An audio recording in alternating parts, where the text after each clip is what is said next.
Have you ever stood at the edge of your vegetable patch, looking at rows of tomatoes, cucumbers, and cabbages, and wondered something strange? Are these plants actually helping each other grow? Or are they silently fighting a war you cannot see? A war fought not with leaves or roots, but with invisible chemicals seeping through the soil and drifting through the air? I know it sounds like something out of a fairy tale, but stay with me for the next few minutes because what I'm about to share with you has been quietly used by grandmothers and village gardeners for centuries. It's a planting system so old it was nearly forgotten, a system that makes sprays, powders, and expensive garden chemicals almost completely unnecessary. And the wildest part? Most gardeners today have never heard of it. Walk into any modern garden center and you'll see the same tired picture.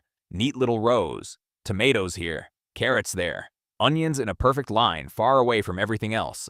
Clean, organized, sterile, and completely wrong. Because nature never grows that way. Never. Go into a wild meadow. Look at the edge of a forest where no human has planted a single seed. What do you see? Chaos at first glance. Wildflowers tangled with grasses, shrubs leaning into herbs, tall stems shading smaller ones. But look closer, and you'll notice something remarkable. Every plant seems to have a neighbor, a partner, a friend.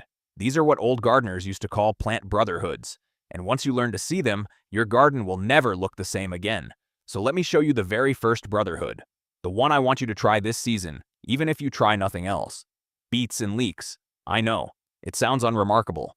Two humble vegetables most people grow in separate corners, but plant them side by side and something almost magical happens. Beets have their pests, leeks have theirs. Each insect has spent millions of years learning to find its favorite meal by scent. The beet leaf miner hunts beets by smell. The leek moth hunts leeks the same way. But when you plant these two together, their aromas overlap. They blend. They tangle in the air like two perfumes mixing in one room. And the insects get confused. Imagine trying to find your favorite bakery in a city where every street smells like a different kitchen. You'd give up. You'd fly somewhere easier. That's exactly what these pests do. Gardeners call this effect a scent wall, an invisible barrier made of nothing but fragrance. No sprays, no traps, just two plants standing shoulder to shoulder, protecting each other simply by existing. Now let me take you to the second pair, and this one surprised even me the first time I tried it. Peppers and parsley. Peppers are dramatic plants. They're beautiful, but they're delicate. Aphids love them. Caterpillars chew through their leaves, and when the summer sun climbs high, their fruit can actually get sunburned. Yes, peppers get sunburned. Pale patches, scarred skin, ruined harvest. Parsley changes everything. Plant parsley at the feet of your peppers, and the little green herb becomes a bodyguard. Its scent drives aphids away. It repels the caterpillars that would otherwise turn your pepper leaves into lace. And here's the part that sounds almost unbelievable, but experienced gardeners swear by it. Parsley seems to make peppers sweeter, richer, more flavorful, as if the two plants are having a quiet conversation through their roots, and the peppers are listening. And the peppers? They repay the favor. Their tall, leafy bodies cast a soft shadow over the parsley during the fierce midday hours, shielding the herb from heat that would otherwise make it bolt and turn bitter. Two plants, one partnership, both stronger together than either could ever be alone. Are you starting to see it now? The hidden language of the garden? Let's meet one more pair before we go deeper. And this one is the secret weapon of every old gardener I've ever known: squash and fennel. Squash is a hungry, sprawling plant. It wants sun, water, and space, and it attracts problems: squash bugs, vine borers, cucumber beetles, an army of tiny destroyers that can wipe out a crop in a week. Fennel is your answer. Tall, feathery, almost ghost-like in the garden, fennel does something most plants cannot. It calls in the good guys: lacewings, hoverflies, tiny predatory insects that hunt the very pests killing your squash.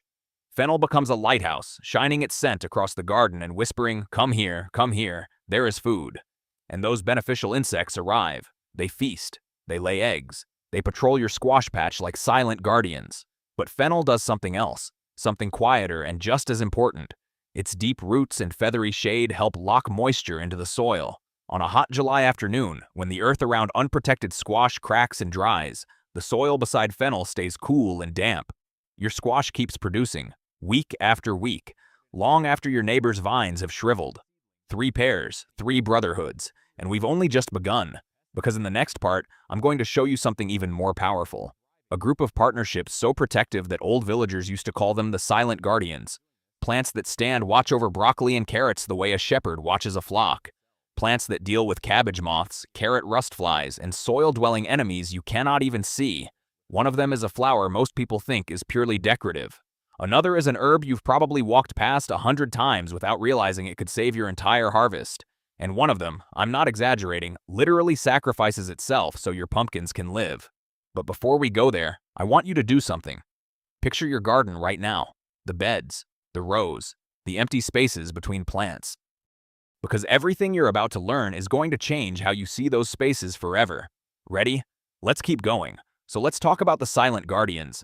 Because once you understand them, you'll never plant a lonely broccoli or a bare row of carrots again. Here's something most gardeners get completely wrong. They think flowers belong in one bed and vegetables in another. Flowers are pretty. Vegetables are useful. Keep them apart. Right? Wrong. Dangerously wrong. Some of the most powerful protectors in the entire garden are flowers.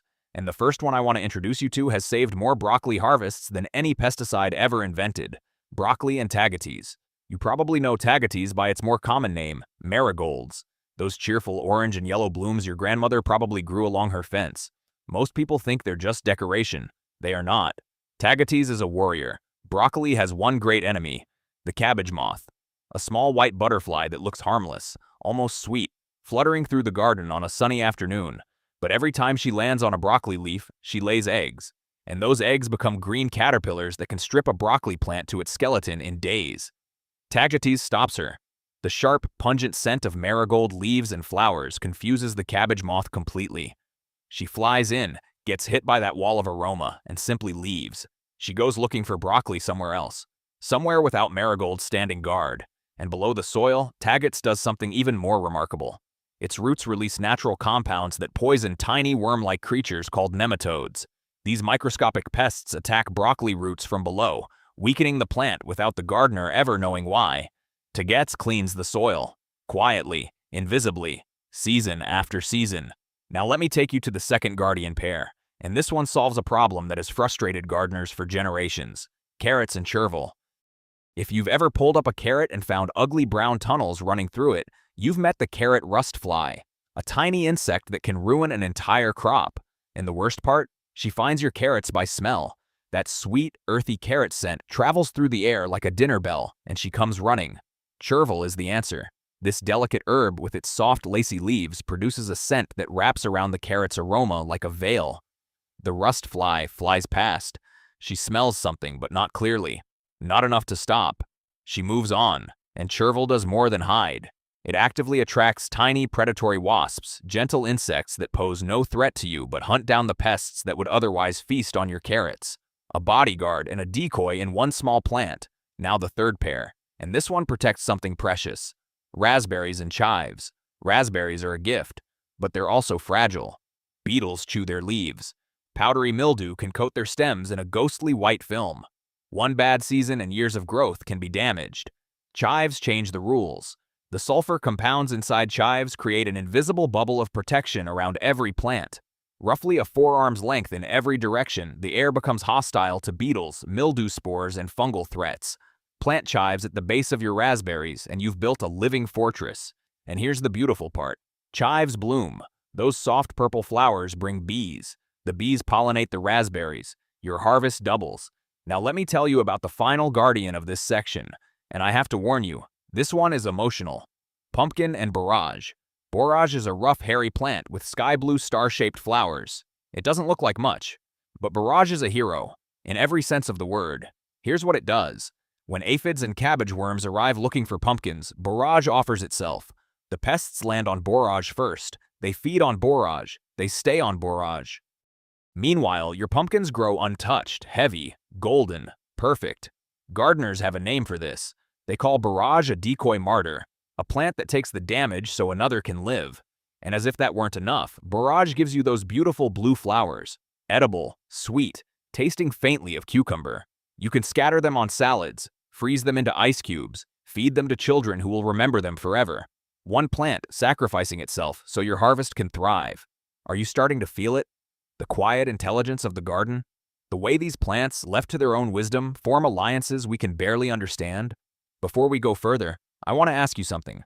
If you're finding this useful, if you're already planning which pair to try first in your own garden, take 1 second to subscribe to this channel. Hit that like button. Leave a comment telling me which pair you're going to plant this spring. Every single subscriber helps us reach more gardeners, more beginners, more people who are tired of chemical sprays and ready to grow food the way their great-grandparents did. It costs you nothing. It means everything. Okay, back to the garden, because we're only halfway there. And the next partnerships I'm going to show you are different. They work in a completely new way. Up until now, we've talked about scent, about aroma, about invisible chemical walls. But there's a whole other world of partnerships happening in places you've never looked. Above the plants, below the soil, in the canopy where leaves tangle overhead, and in the root zone where a silent exchange of nutrients flows like underground rivers. There are plants that literally feed each other. Plants that become living trellises for their partners. Plants that shade tender roots from the burning sun while their partners return the favor by feeding the soil with nitrogen.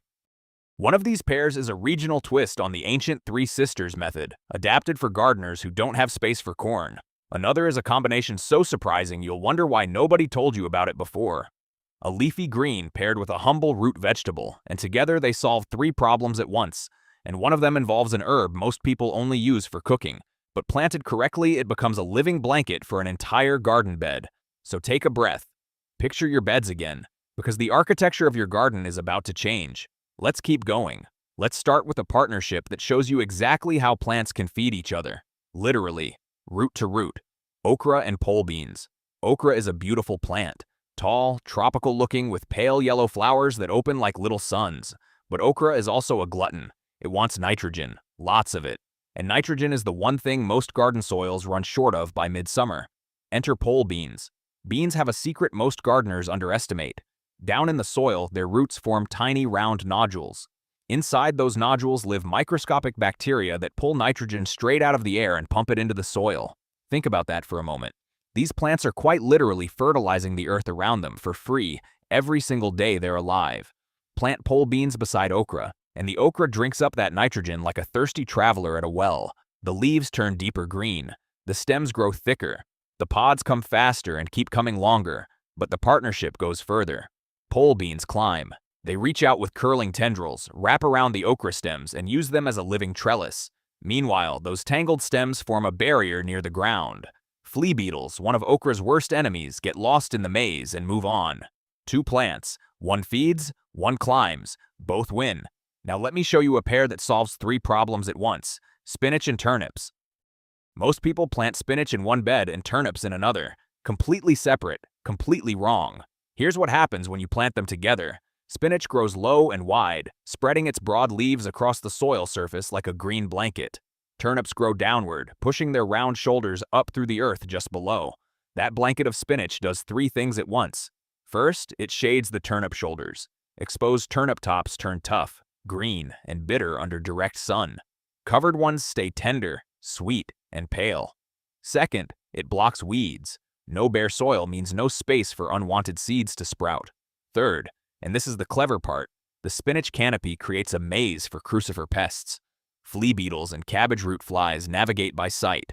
They land on open soil near turnips and walk to their target. With spinach covering that soil, they lose their way. They give up, and the turnips return the favor. Their deep roots loosen the soil, breaking up hard patches and pulling minerals up from below where spinach roots cannot reach. Those minerals spread through the bed, and the spinach grows richer and greener for it. Now here's a pair that might surprise you, especially if you've ever heard of the classic Three Sisters. Corn, beans, and squash grown together in Native American tradition. Sorghum and cowpeas. Not everyone has space for tall corn. Not everyone has the climate for it. But sorghum, the hardy grain that grows in dry places and hot summers, works beautifully as a substitute. And when you pair it with cowpeas, a tough, heat-loving cousin of the green bean, you get a partnership that thrives in conditions where other combinations would die. Sorghum becomes a living pole, strong, upright, drought-resistant. Cowpeas climb it, twining their way up toward the sun. And as they climb, those cowpea roots do the same magic trick we saw with pole beans, pulling nitrogen from the air and gifting it to the soil. Sorghum drinks that nitrogen. It grows taller, stronger, produces more grain. Cowpeas get their trellis. Both plants shade the ground below them, keeping moisture locked in during the hottest weeks of summer. This is an ancient partnership, used for thousands of years in Africa, in Asia, in dry parts of the Americas. And if you have a sunny, hot corner of your garden where nothing seems to thrive, this pair might change everything. Now the final partnership of this section, and this one is one of my personal favorites because it works in gardens of every size. Eggplants and thyme. Eggplants are dramatic, those deep purple fruits hanging from sturdy stems. But eggplants are also demanding. They want warm roots, moist soil, protection from flea beetles and whiteflies, and they hate bare earth around their base. Thyme solves everything. Plant thyme at the feet of your eggplants and something beautiful happens. Thyme spreads low. It creeps across the soil surface like a soft green carpet. That carpet does more work than most gardeners realize. It insulates the roots. On cold nights, the thyme blanket holds in the day's warmth. On hot afternoons, it keeps the soil from baking. It locks in moisture. Water that would normally evaporate from bare soil stays trapped beneath the thyme, slowly sinking down to the eggplant roots. And it confuses pests. Thyme releases volatile oils, tiny, invisible puffs of scent that drift through the air around the eggplants. Whiteflies and flea beetles hit that scent cloud and turn away. They can't find their target. You end up with healthier eggplants, fewer pests, less watering, and a bonus harvest of fresh thyme for your kitchen. 4 benefits from one small herb. Are you starting to see the pattern? The garden isn't a collection of isolated plants standing next to each other. It's a network, a community, a living, breathing web of support where every partner gives something and receives something in return. And most of us have been gardening our entire lives without noticing. But we're not done yet. Not even close. Because in the final part, I'm going to show you 4 of the rarest, most surprising partnerships in the entire system. Combinations so unusual that even experienced gardeners rarely try them.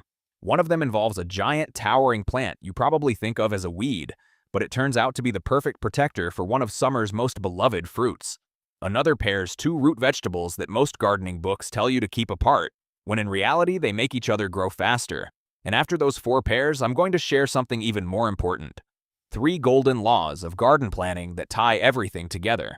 3 simple rules that once you learn them will let you design any garden bed from scratch with confidence. You've come this far. Let's finish strong. Let's meet the first of the rare ones. And I promise, this pair looks wrong on paper, but it works like nothing else. Watermelon and amaranth. Amaranth is tall, dramatic. Those deep red and burgundy stems shoot straight up, sometimes taller than a person, crowned with heavy seed heads that look almost prehistoric. Most gardeners glance at amaranth and think weed. Big mistake. Watermelon has a problem most people never solve. The leaves love sun, but the fruits hate extreme heat. On scorching afternoons, exposed watermelons develop sun scald, pale, leathery patches that ruin the flesh inside. Amaranth is the shade tree your watermelon always wanted. Those towering stems cast long, moving shadows across the watermelon patch throughout the day. The fruits stay cool. The sugars develop properly. The flesh stays sweet and crisp instead of turning mealy from heat stress. And below the soil, amaranth does something just as valuable. Its taproots drive deep into the earth, breaking up compacted layers that watermelon roots could never penetrate on their own. Water flows deeper. Air reaches further down. The soil becomes softer, looser, more alive. Season after season, amaranth quietly rebuilds the ground beneath it. Now a pair that every gardening book gets wrong. Turnips and parsnips. Conventional wisdom says keep root vegetables apart. Don't crowd them. Let each one have its space. Throw that rule away. Plant turnips and parsnips near each other and something fascinating happens underground. Their roots release chemical signals, what gardeners call exudates, into the surrounding soil, and those signals trigger faster growth in both plants. It's almost as if each root is whispering to the other, hurry up, grow bigger, I'm here. Above ground, the partnership continues. Parsnip foliage has a sharp, aromatic quality that repels the turnip fly, one of the most destructive pests of the brassica family. The turnip fly approaches the bed, catches that parsnip scent, and veers away. 2 roots, growing faster, protecting each other. In the same square of soil, most gardeners would say can only hold 1. The 3rd rare pair involves a fruit most people don't even grow anymore. Gooseberries and buckwheat. Gooseberries are making a comeback. Those tart, translucent green berries that taste like nothing else in the world. But gooseberries have one major enemy, powdery mildew. That white, dusty coating that spreads across leaves and ruins entire bushes. Buckwheat is a living fungicide. Plant buckwheat around the base of your gooseberry bushes, and those fast-growing plants do something remarkable. They release compounds that suppress fungal spores in the surrounding air and soil. The mildew simply cannot establish itself, and when the buckwheat has done its job, you chop it down, right there, in place. You leave the cut stems on the ground as a green mulch. Those stems decompose quickly, feeding the soil with phosphorus and nitrogen, giving your gooseberries a second gift after already protecting them all summer. A guardian that becomes food for the very plants it protected. That's gardening poetry. And now the final pair, the last partnership in this entire system, peppers and alyssum. Alyssum is tiny, a low-spreading plant covered in clusters of miniature white or purple flowers so small you might not notice them at first. But alyssum is a powerhouse hiding in a delicate body.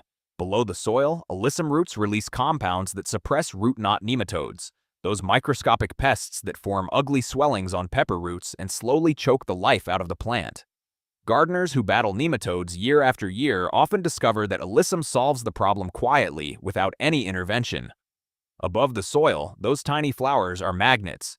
Pollinators come in waves, bees, hoverflies, and most importantly, parasitic wasps, gentle insects that lay their eggs inside aphids and caterpillars, eliminating pepper pests without a single spray. One small flower, one enormous difference. That's all 15 pairs. But knowing the pairs isn't enough. If you want to design a garden that actually works, you need to understand the rules that hold everything together. 3 golden laws. Write them down. Tape them to your tool shed. Never forget them. The first law, the law of tears and sunlight. Tall plants belong on the northern edge of your bed. Always. If you place sunflowers, corn, or amaranth on the southern side, they will throw shadows across your shorter plants for the entire afternoon. Your peppers will struggle. Your lettuce will stretch desperately toward light it cannot reach. Put the giants in the back. Let the short ones have their sun. The garden arranges itself like a gentle staircase, every plant receiving exactly what it needs. The second law, the law of appetite. Never place 2 hungry plants side by side. Tomatoes, cabbages, corn, squash, peppers, these are heavy feeders. They drain the soil of nitrogen, phosphorus, and minerals at an astonishing rate. Put 2 of them together and they will starve each other. Always place a buffer between them. A legume that fixes nitrogen, a modest herb with shallow roots, something that gives more than it takes. The buffer refills the soil while the hungry plants feast. Balance is restored. The third law, the law of kinship. This one catches almost every beginner. Never plant close relatives next to each other. Tomatoes and peppers look different, but they're cousins. Same family, same diseases, same pests. Plant them together and a single outbreak of blight or a single swarm of hornworms can destroy both crops in a week. Spread the family out. Let them have separate corners of the garden. The pests have to travel farther. The diseases struggle to jump from plant to plant. So where do you begin? Here's my honest advice. Don't try all 15 pairs this year. Don't redesign your entire garden in one weekend. Choose 3, maybe 4. The ones that match the vegetables you already love growing. Try those. Watch them. Learn from them. And before you plant a single seed, sketch your bed on paper. Just a simple drawing. Where the tall plants go, where the buffers sit, which pairs are next to which. 10 minutes with a pencil saves you an entire season of mistakes. That's the whole secret. Not more work, not more money, just a little more thought before you pick up the trowel. If this changed the way you see your garden, let me know. Drop a comment telling me which pair you're starting with. Hit that like button so more gardeners find this video. And subscribe, because next time I'm sharing something just as powerful, how to build completely weed-free garden beds using nothing but layered cardboard and patience. No digging, no chemicals, no backbreaking labor. Your garden is waiting. Your partnerships are waiting. Go plant them. I'll see you in the next one.